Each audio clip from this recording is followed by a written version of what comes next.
اللغة العربية وابن حسام عاشور، ايه اللي حصل وفين وازاي؟ ده اللي هنعرفه في الحكاية من الأول.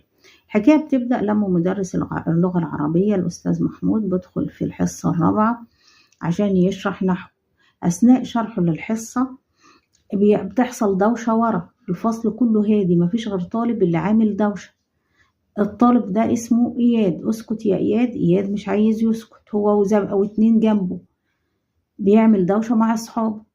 اللي حصل إن مدرس الحصة يحاول يسكت إياد، معرفش، فشد إياد قال له تعالى اطلع بره الديسك، وشده من شعره وشده من التيشيرت بتاعه.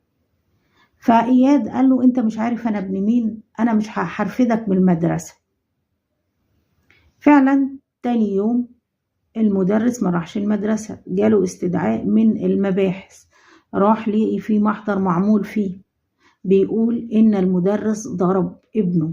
مين ده؟ حسام عاشور لاعب الكرة المشهور، وجايب تقرير طبي. لما راح القسم وبياخدوا اقواله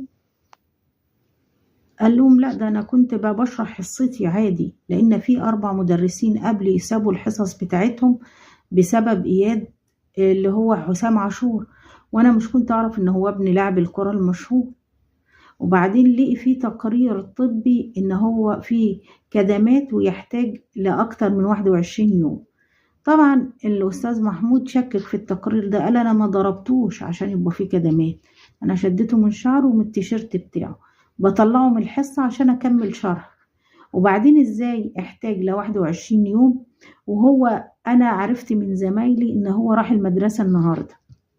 الاستاذ محمود بيقول ان هو حسام عاشور ده كان هيتنازل وهم في اسم الشرطة، ولكن لما راح النيابة حسام عاشور غير أقواله وقال لا لازم أربيك واخد حق ابني، في حين إن الأستاذ محمود راح جاب تقرير من المدرسة بسوء سلوك إياد، وإن هو حصلت له أكتر من مرة إنذارات. إياد ابن حسام عاشور بيصير الشغب والتجاوزات أثناء الحصص أو أثناء اليوم الدراسي، فهو بيقول أنا علاقتي بالطلبة علاقة تربوية، بيقول أنا ما حصلش مني لا اعتداء بدني ولا اعتداء لفظي على إياد، بس طبعا القضية هتنزل جلسة لأن فيها تقرير طبي وعلاج أكتر من 21 يوم.